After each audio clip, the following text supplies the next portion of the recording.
রানীগঞ্জের রাজবাড়ির পিতলের রথ কারা কারা দেখেছেন? আজ এখানে উপস্থিত মন্ত্রী অগ্নিমিত্রা পাল, উপস্থিত মন্ত্রী ডক্টর অজয় কুমার পোদ্দার, উপস্থিত জামুরিয়ার বিধায়ক পার্থ ঘোষ। জয় জগন্নাথ।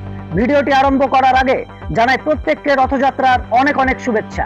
আজ রথযাত্রার শুভ দিনে পশ্চিম বর্ধমান জুড়ে ধর্মীয় উৎসবের আবহ। জেলার বিভিন্ন প্রান্তে শান্তিপূর্ণভাবে রথযাত্রা পালিত হয়েছে। এখনো পর্যন্ত কোনো বিশৃঙ্খলা বা দুর্ঘটনার খবর আসেনি আমাদের কাছে। পশ্চিম বর্ধমানের বিভিন্ন প্রান্তে রথযাত্রার উৎসব পালন হচ্ছে এবং এই উৎসবে প্রচুর মানুষের জনসমাগম দেখা যাচ্ছে। তবে সবচেয়ে বেশি নজর কেড়েছে রানীগঞ্জের ঐতিহ্যবাদী সিয়ারসোল রাজবাড়ির পিতলের রথযাত্রা। প্রায় শতাব্দী প্রাচীন এই ঐতিহ্যবাদী রথ দেখতে এদিন হাজার হাজার মানুষের ঢল নামে। শুধু পশ্চিম বর্ধমান নয়, পার্শ্ববর্তী জেলা থেকেও বহু মানুষ এই ঐতিহ্যবাদী পিতলের রথের দর্শনে উপস্থিত হন। এই দিনের অনুষ্ঠানে উপস্থিত ছিলেন রাজ্যের পুর ও নগর উন্নয়ন বিষয়ক মন্ত্রী অগ্নিমিত্রা পাল এবং পূর্ত ও জনস্বার্থ কারিগরি দপ্তরের মন্ত্রী ডক্টর অজয় কুমার পোদ্দার। দুই মন্ত্রী ভক্তদের সঙ্গে রথের দড়িতে হাত দিয়ে রথ টানলেন এবং সকলের মঙ্গল কামনা করলেন। রথযাত্রাকে ঘিরে নিরাপত্তারও ছিল কড়া ব্যবস্থা। প্রশাসন ও পুলিশের তৎপরতায় গোটা অনুষ্ঠান শান্তিপূর্ণভাবে সম্পন্ন হয়েছে, এমনই সূত্রের খবর। এই দিন সাংবাদিকদের মুখোমুখি হয়ে মন্ত্রী অগ্নিমিত্রা পাল বলেন, ভয় আউট, ভরসাহীন। এখন আর কোনো হিন্দু সনাতনী ভাই বোনেদের ভয় পাওয়ার প্রয়োজন নেই। অন্যদিকে মন্ত্রী ডক্টর অজয় কুমার পোদ্দার বলেন, পশ্চিমবঙ্গ বরাবরই দেশকে পথ দেখিয়েছে, এখনো নতুন পথ দেখালো।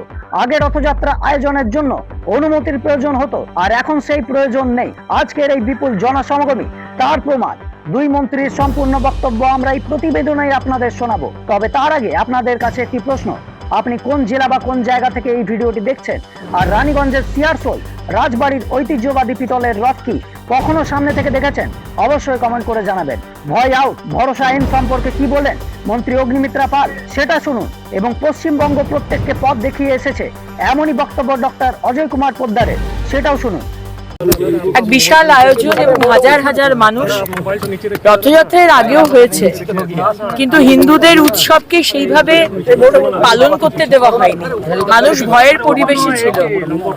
আজকে নতুন সরকার আসার পর এবং মাননীয় মুখ্যমন্ত্রী যেভাবে আজকে সবাইকে আশ্বস্ত করেছেন, মাননীয় প্রধানমন্ত্রী বলেছেন ভয় আউট, ভরসাহীন, সেখানে সমস্ত সনাতনীরা আজকে আনন্দ উচ্ছ্বাস নিয়ে আজকে তাদের উৎসব পালন করছে।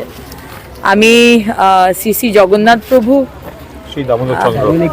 আমাদের বলরাম দামোদর, আচ্ছা শ্রী দামোদর চন্দ্র এখানকার ভগবান আর কি, এবং মাতা সুভদ্রা দেবী আশীর্বাদ করুন। সমস্ত মানুষের বাবার আশীর্বাদ আসুক, সবাই ভালোভাবে বাঁচুক, আমাদের রাজ্য সমৃদ্ধ হোক, আমরা এগিয়ে যেতে পারি।